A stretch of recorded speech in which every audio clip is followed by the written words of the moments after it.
With laser on! Open the door! Senorita. Interviews in 20 minutes. Why did you choose a catamaran world? And not just any catamaran, but a 20-year-old one?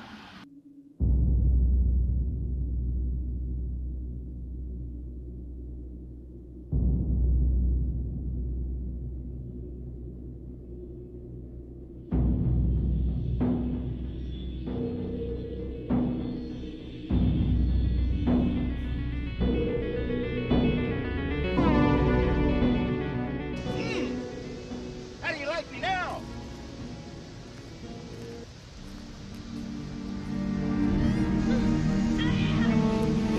Fine. You want down?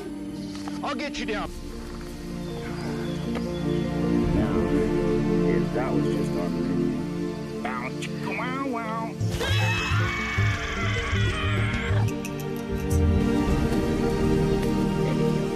Delikado mga yan. Dangerous. Nakasabay mo.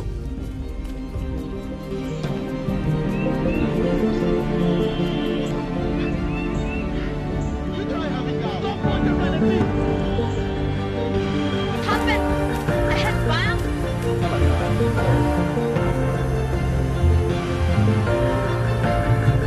Ano yan?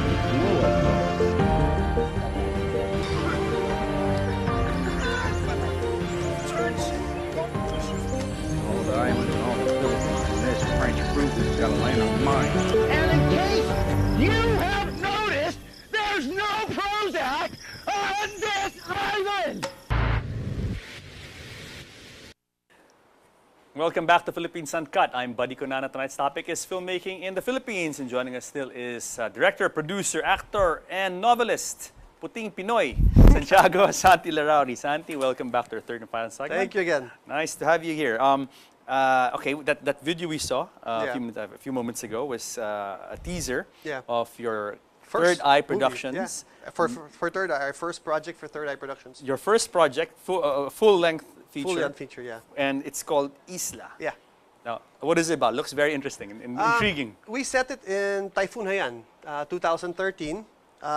It's a man who was circumnavigating the world using a Hobie cat, and everybody told him he couldn't do it. And when he was about to finish it already, he gets caught by Typhoon Haiyan. And he gets wiped off, marooned into this island who only has one inhabitant, Mara Lopez Yokohama. What a lucky guy. What a lucky guy. So we think. But it actually shows a lot of the cultural differences between the Filipinos and foreigners, and especially hers, because she was isolated in the, so it's really a struggle, not just to fall in love, but even just to understand each other. And I think it brings a very big international concept, of how we're supposed to live as a society in a world with differences. Yeah. And it really brings it out. They argue, they fight, and eventually they group up together to fight off problems. Okay, I thought. I can't say what the problems are yet, but yeah. All right. Now, interesting. Is this a comedy? Is it a romantic? It's a romantic comedy. Yeah. It's a romantic comedy. It has some action involved in it. So yeah, again, a group effort. We had a local and international crew and cast for this. But again, it's a Filipino movie. Now, okay, this is the first full-length feature film that your outfit, Third Eye Productions, is Yeah. coming out with. Yeah. Who else are involved here? Ooh. How much time do you have? Oh, no. A lot. We have Tan Bovard. He's a All right. newcomer. We introduced him into this film. He's very talented, natural actor. We used him in really small projects as a casting company because the Third Eye Productions actually does casting as well. And we realized, hey, this guy can act. And we brought him in. Mara, obviously, she's an excellent actress. James Monsoon, we've watched him in a few other projects prior to this, and we thought, hey, this guy can fit. I mean, he had the character, he knew how to get the depth. And on the first reading alone, we already knew, yeah, he's got it. Yeah. Yeah. I mean, but okay, the lead female or a female role is, as you Mara, mentioned, yeah. Mara Yokohama Lopez or Lopez Yokohama. Yeah. And her mother is Maria Isabel Lopez, Who also did Isla, the first one. who did the first Isla. Yeah, exactly. That was sheer coincidence, Really? mind you. I Really? only found out during the shooting that my crew was telling me, boss, Yung nanay niya, yan yung gumawa ng unang isla. I was Although like, a different genre altogether. completely different genre altogether. Okay. Now, we touch on that relationship between the man and woman, but we don't show anything. It is Yeah. really meant to be well, semi-family friendly movie. Why did you cast Mara? I mean, yeah. She's fantastic. I mean, you give her the script, you make her open her mouth, and the character's there. She arrived on set without me even telling her. She already had an accent. Yeah, An yeah. accent of somebody that would have had Wow. an accent Wow. being marooned on an island. And the way she was talking, and I was like, yeah, she did her homework. I mean, because a lot of people don't really know the side of Mara. I mean, not initially, because she's more famous. I mean, as a surfer, and she comes out in, she comes out Jiu-jitsu. and then she comes out in some magazines, and a lot of people like her. A lot of guys Yeah. have crushes on her, but few people know that she really is this intense actress. Yeah, she is. That comes out in films. Yeah. Yeah. And she proves it here. One look here. Because here we really gave her the range. She said, let it go. I mean, sky's the limit. I'm not going to limit you. And boy, she really let it go. No, I mean, we could see from some of the scenes, Yeah. there's snippets, but you could see, you can see she has presence and that intensity really when she Yeah. acts. It looks like it is really very natural. It's and- organic, very organic. She really digs from within and comes out. She cry in a heartbeat. She cry in 1 second. Next thing she's smiling, Wow. throwing a joke, Wow. and then goes back to a crying Wow. scene. And I'm like, wow, that's Multi-talented, talent. absolutely multi-talented. But she doesn't do too many mainstream movies, right? It's really more No. indie films. Yeah. Is that by choice or is it because she's a very good-looking girl? Yeah. So she could easily go mainstream. Is that a choice? I think it's just her time, not yet her time, but it's coming. It's there. She's now, I believe, in ABS-CBN doing regular shows there.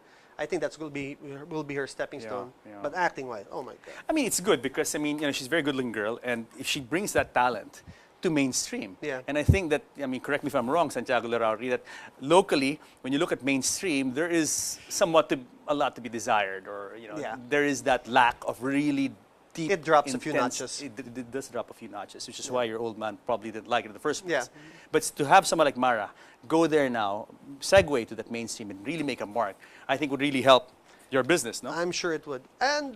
But a lot of really fantastic actors and directors and writers that have made fantastic indie films and acted phenomenal in indie films, I've seen them also go into mainstream, and they're not as phenomenal. What's the problem? I think they adjust. They adjust them. It's not either they adjust to the production that they're doing there, or the production is telling them to adjust. You know what I think the problem is, and this is coming from a layperson. I think with indie films, because we mentioned this, that it's like a team working as a whole. No, you have to work as a whole. I think when people come to an indie film set, everyone is on board. Yeah. That this is how it's got to be. Boom, boom, boom. We're artists. It's an art thing. Blah, boom, boom. But I guess when you go mainstream, It's money. They have to think. well, the you said it, audience. man. Huh? It's Yeah, money. yeah. Once it's mainstream, it's money. How do we sell it? How much bigger market can you get? So you choose the biggest market. And if the biggest market has that particular taste, that's what you cater to. And I guess also maybe not everyone on board, let's say in the crew or the cast, is on board with that. No, they're not. With that mentality that it's No. got to be, this has got to be quality, it's got to be art, it's got to be, we got to do this because we love it, it's passion, boom, boom. I love working with the ones that actually go against the grain. They're in commercial films and everything, but they act like they're not, or they at least try Oh, to push the nice, envelope nice. without the production noticing. I see it elevating from there, and slowly, the more they do that, the more they rebel, so to speak, They change the without system. even them knowing. Yeah. The production for mainstream will actually improve, and we will be international one day. They We change will. the system. Yeah, They change hopefully the in our system. lifetime we will be. And it's good because they also change the way that, even the quality of the viewership will improve. Because if Exactly. people see now, hey, Yeah. their appreciation for movies that have depth and seriousness and things like that will increase. I talked to foreign directors, and they explained it in this manner. We are behind by 50 years. What America was watching then, the level of quality of acting, the slapstick comedy type, was them that many years ago. It's just a natural progression. Naturally, in time, you will progress, you will change everything. We are just a bit slower to catch up. Now, with the rise of the indie film industry, which is getting acclimatized with the international Yeah. market more and more, understanding what the world wants to see more and more, and applying it onto the films, that's going to go faster. We're going to get there. Nice, nice. What about locally? I mean, do you see that indie films are getting more popular with the mass market? Oh, yeah. Is it still just a niche, really? Well, it's a niche at the moment. Yeah. There's definitely most of the guys that actually come in and produce and fund the films are doing it from the goodness of their heart. They don't really expect a return, because more often than that, there's no return to speak of. Let's talk about Isla. I understand that you operate on a very small budget. Yeah. And where are you planning to release this? Okay, that's up to the producers, really. Yeah. I have no say. I personally would like, since it was my first film, I'd love to see it in one of the amateur film fest at the very least, or Manila Film Festival if it reaches there, or something of that nature. But since it has a very international tinge, it might end up abroad straight First? away. Yeah, a foreign film okay. before anything. Yeah. I don't know yet. It's really the producers. The producers, that's their development. I put in my creative inputs, and we finished editing it. I lock, stock, put it, submit it to them, and now it's really their department to put it in. I do hope they see it my way. I'd love to show it here. Yeah, as yeah, absolutely. It is my I first, hope- so technically Fingers it should. crossed, fingers crossed, Fingers no? crossed, yeah. Yeah. Okay, Santi, we have about 3 minutes to close. Let's talk about people watching now. I mean, they're listening to your life story, beautiful life story, very fun, and Thank very interesting and very different, no? Yeah. And maybe, some of them are intrigued now. Maybe they've always wanted to get in the film industry. What advice can you give to people? Don't quit. Don't quit. I started out as an extra.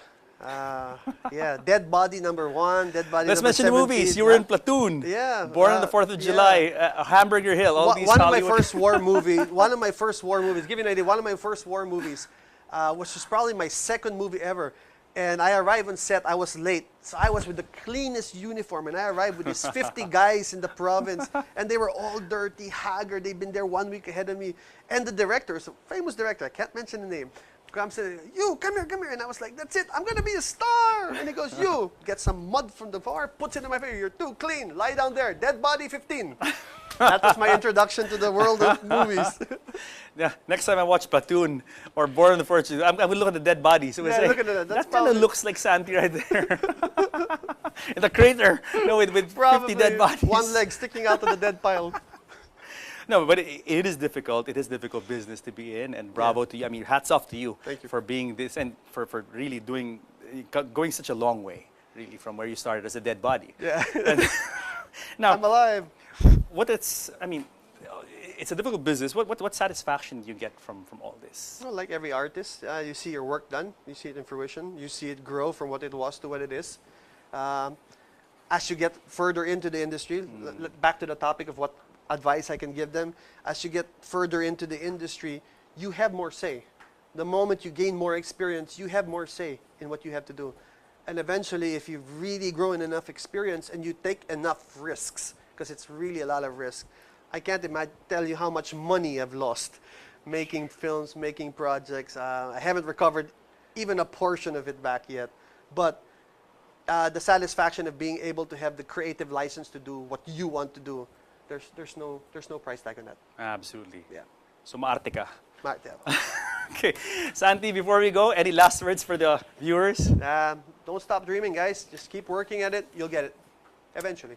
Santiago Larrauri, thank you for coming to the show. It's a pleasure to have you here. Yeah, sure. Great reunion after 30 years. Yes, and I have I to know. say, wow, we have to have you again on the show. Let's talk about other aspects of the film industry, especially the indie film industry, which I'm a big Lots fan to of. say about that. Thank you, sir. Salamat you. po. So guys, I hope you liked our show today on filmmaking in the Philippines. Join us again next week here in the show, where we talk about what matters to you guys, because you guys matter the mostest. See you next week.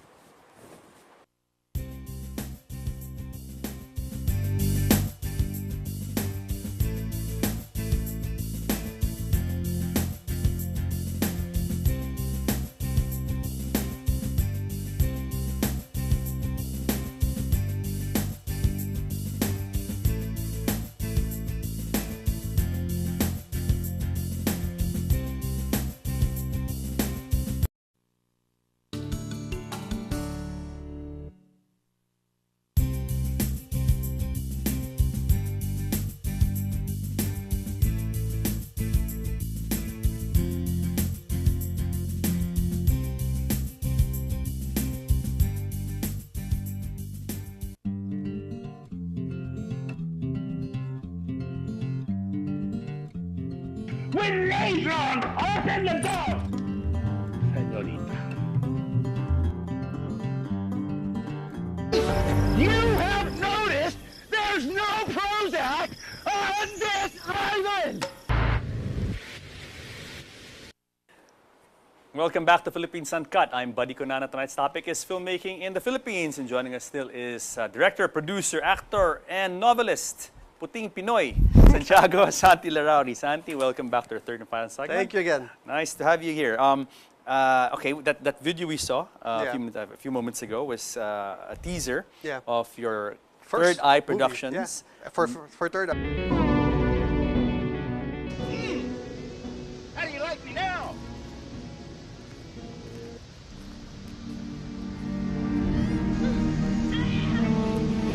Fine. You want down? I'll get you down. Now, if that was just our radio. Bow, chicka, wow, wow.